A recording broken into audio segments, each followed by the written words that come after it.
You thought Ottessa Moshfegh's Lapvona was grotesque? Meet Missouri Williams' The Doloriad.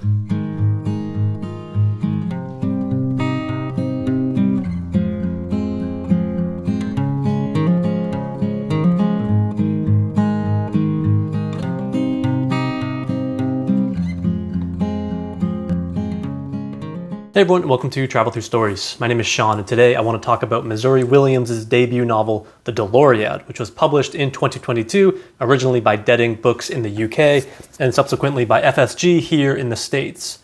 This is a book that, just like with Ottessa Moshfegh's Lapvona, I was initially drawn to based on the negative reviews. A review in the New York Times ends with, "Ultimately, this book, for all its ambition, isn't for me. But who knows, it just might be what your rotten little heart deserves." And scrolling through Goodreads, you'll find plenty of readers who despise this book for various reasons, such as, quote, its needlessly vile and depraved narratives and descriptions, its, quote, Bernhardian negativity, its, quote, exceptionally viscerally vile scenes. And further, many reviewers complain that the Doloriad is meandering, it's plotless, it's filled with too many overwritten, grotesque descriptions that have no paragraph breaks. Now, I'm not quoting these reviews to dunk on them or to suggest that their reaction to this book was wrong in any way. But the only thing that these reviews did for me was make the Doloriad sound awesome. And the Doloriad is pretty awesome. Though to be clear, many readers will find the lack of a plot, the lack of a central character, the confusing point of view switches, the long and looping sentences filled with an unrelenting and disgusting description. Many readers will find all of this tiresome. This isn't the standard upmarket contemporary novel that you would expect from a millennial woman. Instead, I think this book is really for readers of authors like Kafka, László Krasznahorkai, Wolfgang Hilbig, Thomas Bernhard, Cormac McCarthy, Fernanda Melchor, and maybe even Ottessa Moshfegh. Readers who enjoy those kind of authors, I think, will find a ton in this book to tease out and grapple with, as the Doloriad really creates this disorientating landscape in its post-apocalyptic and nightmarish vision that is at once brutally real and absurdly phantasmic. To start though, I will warn, as you can probably tell by this point, this novel is extremely disturbing and grotesque and should come with a bunch of content warnings, including ones for violence, rape, incest, ableism, fat phobia, etc. Not only does this book touch on these things, but it indulges in them, describing them again and again and again.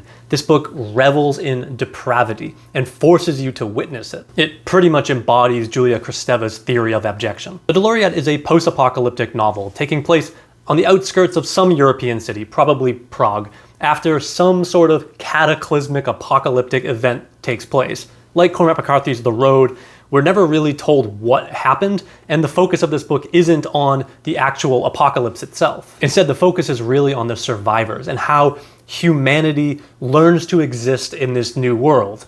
And to do this, they leave most of their humanity behind. The Doloriad focuses in on this family group who is living in this abandoned and decaying suburb whose landscape is being reclaimed by nature. The group is run by a woman simply called the matriarch, who has insect eyes and who never takes off her sunglasses and who rides through this part forest, part urban landscape on an electric wheelchair. She is in many ways the queen and the creator of this new society. And the society isn't made up of a random assortment of people, but a family group. They're all related to each other. We have the matriarch and her brother, a character who's often just called the uncle, and then a whole host of the matriarch's children, who are all probably around young adult age at the time of this novel, though their ages are a bit uncertain. They pass the time by watching these old VHS tapes on TVs that somehow still work, and by fornicating and fighting with each other.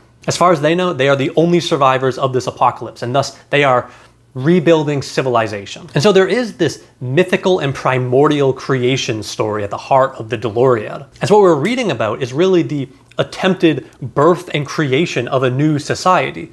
That is, these aren't just survivors, but the matriarch's attempt to recreate the world in her own image. She doesn't want to go back to the way the world was before the apocalypse. She has no interest in rebuilding society in the way that it was before this event happened. Instead, she wants to move forward and build a better world, a new world that is a mirror of her own self. And so she has a bunch of children, repopulating the world with her own offspring. Their mother never tired of repeating it, as if what had happened had been nothing more than a chance for the matriarch to prove her ingenuity, who, thinking to repopulate the world by dint of will, had seen the beginning of a new civilization, this time leaving nothing to chance, everything contingent on her, spreading out from her tireless body in concentric circles of increasing perfection.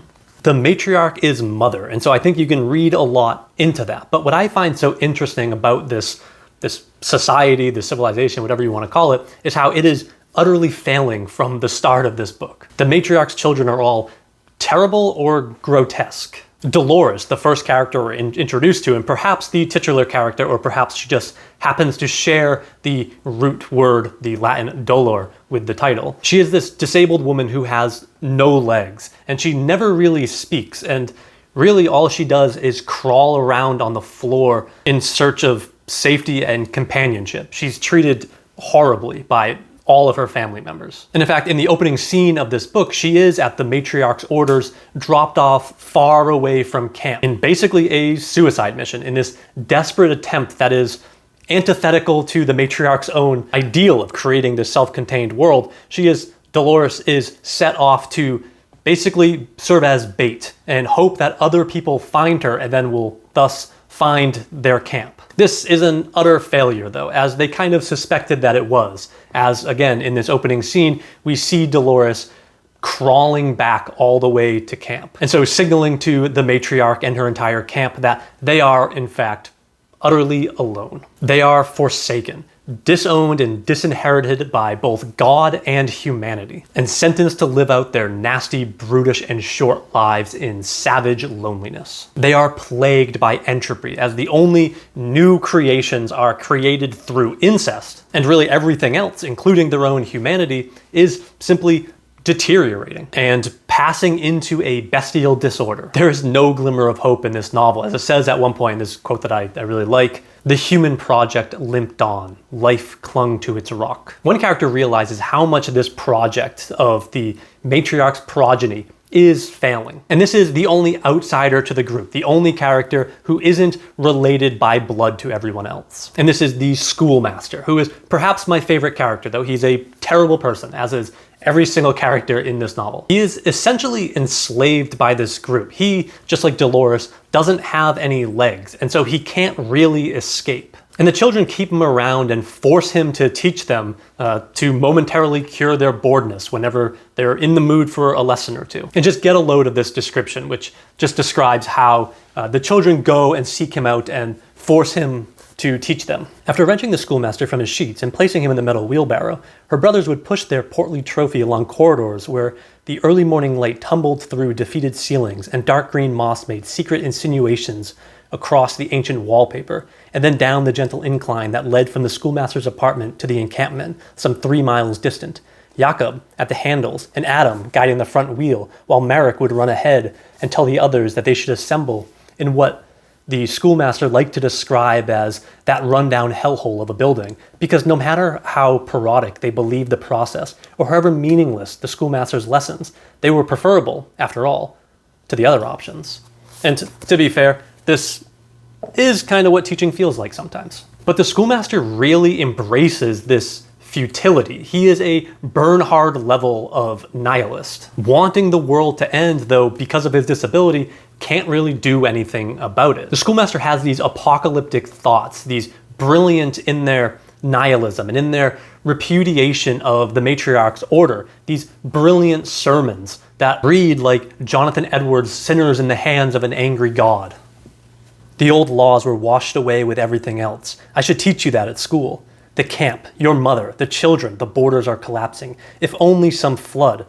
But there will be a flood, another flood. It was simply the case that the last one wasn't strong enough, or the one before it, and then it will truly be over, and the saved, the cocooned, will emerge from their slumber at the same time as the changed God in his new image. They say that God has left us, but he is simply sleeping. He dreams. You are his nightmare, but this won't last. A new era is coming. For the schoolmaster, it isn't community or kindness or even humanity which keeps the human experiment going. but cruelty. There's some of Cormac McCarthy's Judge Holden from Blood Meridian in this book. For Judge Holden, the only constant in human history is war. War is God, as he concludes. For the Schoolmaster, the only constant of human history is cruelty. The Schoolmaster thought to himself that the history of the world was the history of cruelty, that it had never been anything else. They limped along the great curve of extinction, one foot in the void, dwindling each year. And it was cruelty that made them cling on, pain and the paining of others that kept them moving. Yes, there had been other settlements too, scattered along the empty swaths of land, the depopulated surface of the globe, because they can never give it up, life, cruelty, and so on and so on. And the Schoolmaster thought he understood, briefly, everything. So a pretty depressing book in a lot of ways, though as a lot of other reviewers have suggested, this book reads at times like a Greek drama, as the family tragedy is elevated to a level of cosmic importance. And at other times it reads more like an Old Testament narrative, where our characters are all of these larger-than-life figures who hold the very fate of humanity in the palms of their hands. That is, as real as this book feels, it also feels incredibly surreal and otherworldly. I spent a lot of time recently thinking about Hieronymus Bosch's The Garden of Earthly Delight for various reasons. And this book has that exact same disturbing and surreal feel, and it gives off that, well, that inability to coherently explain the hellscape that you're looking at. There's a lot I didn't touch on in this book. I was trying to keep this video as short as possible. And while this certainly isn't my favorite book of the year, I do think that it is worth reading. The prose is, for all of its focus on degradation and decay, I think it's energetic, lively, and I'll say it, I think it's beautiful. A lot of readers have said that they didn't actually enjoy the experience of actually reading this book, but I loved this reading experience. Perhaps I'm just weird, but I found the sentence-level writing of this book so refreshing in its ambition, especially for a young writer. As I alluded to earlier, the Doloriad reminded me a lot of Ottessa Moshfegh's Lapvona, and I don't think it's just because I read these two close to each other. I think the worldviews in these two novels are incredibly similar, though they differ in their execution quite a bit.